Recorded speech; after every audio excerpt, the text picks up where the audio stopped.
تمام ویورز السلام علیکم۔ بھٹکے مسافر اور چڑیل کی شادی، پراسرار جنگل اور بھٹکے ہوئے مسافر، یہ سلسلے کا پارٹ نمبر 4 ہے۔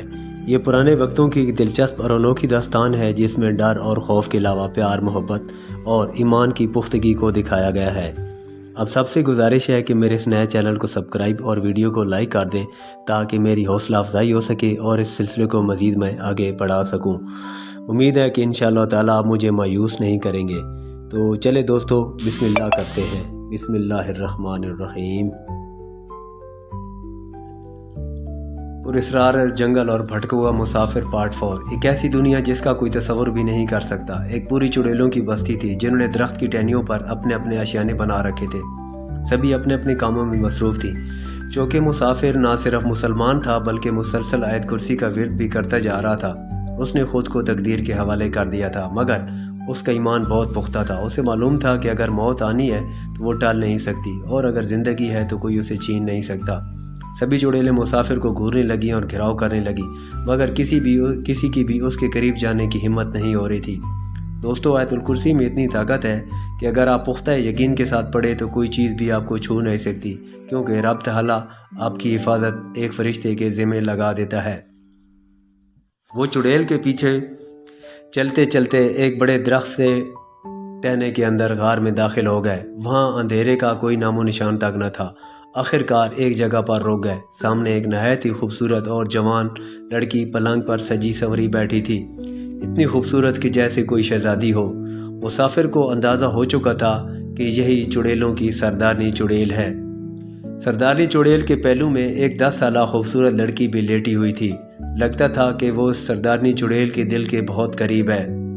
سردارنی چڑیل نے دوسری چڑیل جو مسافر کو ساتھ لائی تھی اسے واپس چلے جانے کا حکم دیا اور مسافر کو گھورنے لگی۔ مسافر ساکت کھڑا رہا۔ سردارنی چڑیل نے مسافر کو مخاطب کیا کہ ڈریے مت، میں چڑیل نہیں بلکہ میں ایک قید لڑکی ہوں جو یہاں پر بظاہر تو حکمران بنی ہوئی ہوں، مگر در حقیقت یہاں پر قید ہوں۔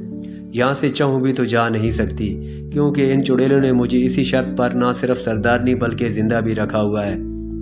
میں کون، کہاں سے، کیسے آئی، یہ ایک لمبی داستان ہے، مگر تمہیں یہاں زندہ لانے کا ایک مقصد ہے جو تمہیں پورا کرنا ہوگا، کیونکہ میں پچھلے 10 سالوں سے یہاں پر ایک ایسے شخص کا انتظار کر رہی تھی جو میری مشکلات کو حل کرے گا، اور وہ تم ہو جس کو اکثر میں نے خوابوں میں دیکھا ہے، کیونکہ میں روزانہ رو رو کر اللہ پاک سے اپنی مشکلات کے حل کے لیے دعائیں مانگتی ہوں۔ تم اس پراسرار جنگل میں خود نہیں آئے بلکہ تمہیں لایا گیا ہے۔ مسافر سب باتیں خاموشی سے سنتا رہا اور بولا، اگر مجھے دھوکہ دے رہی ہیں تاکہ میں آپ کے بہکاوے میں آ کر ورد بند کر دوں اور میرے پاس موجود ایک قیمتی ڈبیا خود سے الگ کر دوں تو ایسا ممکن نہیں ہے۔ مجھے ہر حال میں واپس جانا ہے، چاہے تم مجھے ابھی مار ڈالو اور چاہے تم میری یہاں سے نکلنے میں مدد کرو۔ سردارنی چڑیل اس کی باتیں سن کر مسکرائی اور بولی، تمہیں مجھ پر اور میری باتوں پر یقین کرنا ہوگا، اس کے علاوہ تمہارے پاس کوئی اور چارہ نہیں۔ یا تو تم میری شرط کو قبول کرو گے یا ابھی چڑیلوں کی خوراک بنا دیے جاؤ گے۔ مسافر نے پوچھا کہ وہ شرط کیا ہے؟ سردارنی چڑیل نے کہا کہ تم اس بچی کو اپنے ساتھ لے جاؤ گے اور اس کو اس جگہ پر پہنچاؤ گے جس کا میں تمہیں بتاؤں گی، اور پھر بعد میں تم اکیلے واپس لوٹ کر آؤ گے اور مجھے یہاں سے نکال کر لے جاؤ گے۔ ابھی میرے لیے سب سے اہم یہ لڑکی ہے جس کو چڑیل بننے سے بڑی مشکل سے روک رکھا ہے۔ یہاں پر جینے کی ایک ہی شرط ہے کہ یا تو خونخوار بن جاؤ یا پھر خود کو قربان کر دو، اور میں تمہیں صرف اس خونخوار درخت کے چنگل سے آزاد کرا سکتی ہوں۔ پراسرار جنگل اور صحرا سے تمہیں خود نمٹنا ہوگا۔ مسافر کو یہاں پر آئے تقریباً 2 دن بیت چکے تھے۔ آج پہلی بار اس نے غار کے اندر روشنی دیکھی تھی جو کہ نہ جانے کہاں سے اور کیسے آ رہی تھی۔ ویسے بھی اس نے اس درخت کے بارے میں کافی کچھ سن رکھا تھا۔ مسافر نے شرط قبول کر لی اور سردارنی چڑیل سے کہا کہ مجھے ابھی فوراً یہاں سے نکالیے۔ سردارنی چڑیل نے کہا کہ ایسا تو ممکن نہیں، اس کے لیے ہمیں ایک چھوٹا کھیل کھیلنا پڑے گا، اور وہ یہ کہ تم سب چڑیلوں کے سامنے میرے ساتھ شادی کرو گے، اس کے بعد ہی تمہارا نکلنا ممکن ہوگا۔ مسافر بیچارہ چکرا کر رہ گیا، مگر سردارنی چڑیل نے اسے تسلی دی کہ یہ سب صرف دکھاوا ہوگا تاکہ تم بحفاظت یہاں سے نکل سکو۔ نہ چاہتے ہوئے بھی مسافر کو قائل ہونا پڑا۔ سردارنی چڑیل نے زور سے تالی بجائی اور فوراً ایک چڑیل نمودار ہوئی۔ سردارنی چڑیل نے کہا کہ میری شادی کی تیاری شروع کر دی جائے۔ نکرانی چڑیل نے اداب میں سارے لایا اور رخصت ہو گئی۔ مسافر ادھر ہی بیٹھ کر سوچنے لگا کہ اب آگے کیا ہوگا۔ کچھ ہی وقت گزرا تھا کہ زور زور سے چڑیلوں کے گانے بجانے کی آوازیں اور شور شرابے کی آوازیں آنے لگیں۔ یہ آوازیں اتنی بھیانک تھیں کہ جسے سن کر کوئی بھی شخص یا تو پاگل ہو جاتا یا پھر مر جاتا۔ مگر کیا ہمت تھی اس مسافر کی کہ بالکل خاموش آنے والے وقت کے بارے میں سوچنے لگا۔ سردارنی چڑیل نے جب مسافر کو کشمکش میں مبتلا دیکھا تو فوراً سے کہا کہ میں بھی آپ کی طرح مسلمان ہوں، ایک اللہ پر ایمان رکھتی ہوں، تم بالکل بے فکر ہو جاؤ۔ مسافر نے سردارنی چڑیل سے کہا کہ اگر ہم تینوں ایک ساتھ نکل جائیں تو کیسا رہے گا؟ تو سردارنی چڑیل نے کہا کہ ایسا ممکن نہیں ہے، کیونکہ اگر ہم تینوں ایک ساتھ نکلے تو تینوں ان چڑیلوں کا شکار بن جائیں گے، ان کو دھوکہ دینا ہوگا، اور ہاں تمہیں یہاں سے نکالنے کے بعد میں ان چڑیلوں کو مجبوراً تمہارے پیچھے بھی لگاؤں گی تاکہ میرا ان پر اعتماد بنا رہے، وگرنہ ایک سیکنڈ میں یہ نہ صرف مجھے بلکہ تم دونوں کو بھی کچا چبا جائیں گی۔ مسافر نے ہاں میں سارے لا دیا۔ قصہ مختصر، شادی کی رسم شروع کر دی گئی۔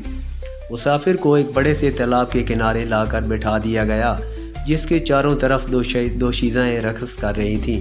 یہ تمام کی تمام اتنی خوبصورت تھیں کہ جیسے آسمان سے پریاں اتر آئی ہوں۔ حالانکہ در حقیقت وہ خونخوار چڑیلیں تھیں، مگر کچھ حسرتیں ایسی ہوتی ہیں جو شاید کبھی پورے نہیں ہوتیں۔ ایسا ہی کچھ چڑیلوں کے لیے بھی تھا، کیونکہ ایک چڑیل کی شادی ہونے والی تھی۔ سبھی بہت خوش تھیں کہ جیسے ان سب کی شادی ہو رہی ہو۔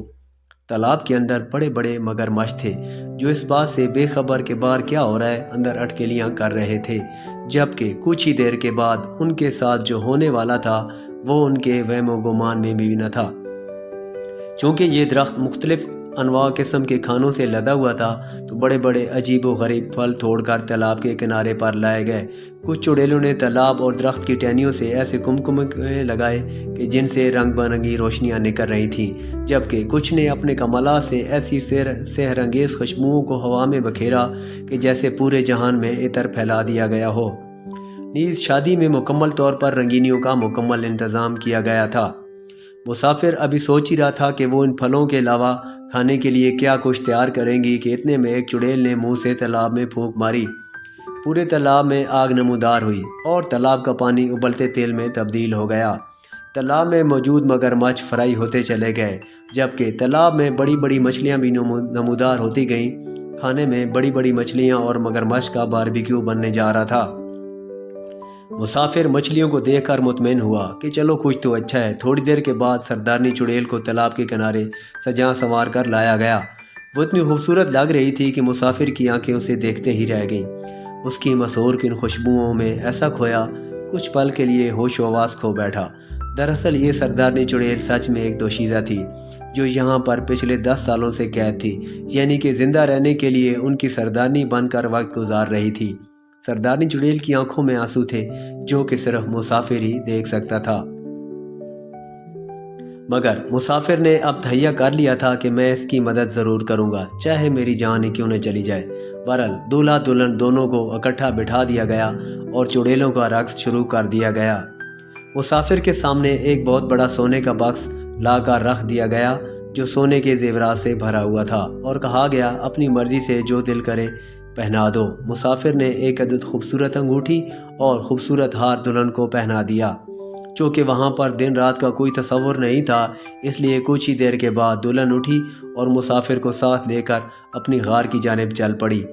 دونوں جب غار میں پہنچے تو فوراً سے سردارنی چڑیل نے اپنی 10 سالہ بچی کا ہاتھ مسافر کے ہاتھ میں دیا اور مزید آگے بڑھ گئے۔ غار کے اندر چلتے چلتے کافی دور جانے کے بعد ایک بہت بڑا اور کھلا میدان تھا جہاں پر مختلف قسم کی ہڈیوں کا ڈھیر لگا ہوا تھا اور اتنی بھیانک قسم کی بدبو آ رہی تھی کہ اچھے بھلے انسان کے اوسان خطا ہو جاتے۔ مسافر نے چڑیل سے اس جگہ کے بارے میں پوچھا تو اس نے بتایا کہ یہاں پر خونخوار چڑیلوں کا ٹھکانہ ہے جو مختلف قسم کے جانوروں اور انسانوں کا شکار کر کے لاتی ہیں، اور یہ اس پراسرار درخت کا چڑیلوں کا اصل ٹھکانہ ہے۔ نہ تو کوئی یہاں سے اپنی مرضی سے جا سکتا ہے اور نہ آ سکتا ہے، چونکہ تمام چڑیلوں کو شادی کے دھوکے میں لا کر رقص میں مصروف کر دیا گیا ہے، اس لیے یہ جگہ خالی ہے۔ آپ آسانی سے نکل جائیں گے۔ مسافر نے سردارنی چڑیل سے کہا کہ چلو ضد چھوڑو، تم ہمارے ساتھ چلو، مگر سردارنی چڑیل نے کہا نہیں، میں دوسری چڑیلوں کو اتنی دیر تک مصروف رکھوں گی جب تک آپ لوگ بہت دور نہیں نکل جاتے، کیونکہ اگر آپ کے بار پکڑے گئے تو یہ خونخوار چڑیلیں تمہیں چیر پھاڑ کر میرے سامنے لائیں گی۔ سردارنی چڑیل نے کہا کہ اب آپ دونوں یہاں سے نکلو، اور ان کو آگے سے باہر نکلنے کا راستہ بھی سمجھا دیا اور واپس لوٹ گئی۔ مسافر نے بچی کا ہاتھ پکڑا اور آگے بڑھ گیا۔ کچھ فاصلہ طے کرنے کے بعد آگے راستہ نیچے کی طرف جا رہا تھا۔ وہ دونوں نیچے اترتے چلے گئے۔ اندر خوب اندھیرا تھا، کچھ بھی دکھائی نہیں دے رہا تھا۔ مسافر آیت الکرسی کا ورد کرتا ہوا آگے بڑھتا چلا گیا۔ وہ دونوں گرتے سنبھلتے آخرکار ایک ایسی جگہ پر پہنچے جہاں سے انہوں نے سورج کی روشنی نظر آئی۔ وہ دونوں بڑی تیزی سے روشنی کی طرف بڑھتے گئے اور آخرکار وہ اس منحوس درخت کے چنگل سے آزاد ہو گئے۔ وہ جس جگہ سے باہر نکلے وہ ایک بڑے درخت کا تنا تھا، جیسے گھنی جھاڑیاں ہوں۔ باہر سے کوئی بھی یہ اندازہ نہیں لگا سکتا تھا کہ اس کے اندر ایک پوری دنیا آباد ہے۔ بہرحال وہ دونوں تیزی سے گھنے جنگل میں آگے بڑھتے گئے۔ اب ان کے لیے سب سے مشکل اس پراسرار جنگل میں سے باہر نکلنا تھا، اور اس پراسرار جنگل سے نکلنے کے لیے 3 شرائط تھیں، جو کہ نہ صرف مسافر کو تلاش کرنی تھی بلکہ انہیں حل بھی کرنا تھا۔ ابھی جنگل میں کچھ ہی فاصلہ طے کیا ہوگا کہ آگے یکدم بہت بڑا پہاڑ نمودار ہو گیا، جو کہ چاروں طرف پھیل چکا تھا۔ مسافر سمجھ گیا کہ پہلی شرط پر پہنچ گیا ہے۔ مسافر نے دائیں بائیں غور کرنا شروع کر دیا۔ اسے کچھ فاصلے پر 3 دمبے ساکت دکھائی دیے۔ اب مسافر نے ان تینوں میں سے ایک دمبا جو کہ اصلی تھا اس پر ہاتھ پھیرنا تھا۔ اگر غلطی سے دوسرے 2 نقلی دمبوں پر ہاتھ پھیرتا تو ہمیشہ کے لیے یہیں پتھر ہو کر رہ جاتا۔ مسافر بسم اللہ پڑھ کر دمبوں کی جانب بڑھنے لگا، ان کے قریب پہنچ کر غور کرنے لگا۔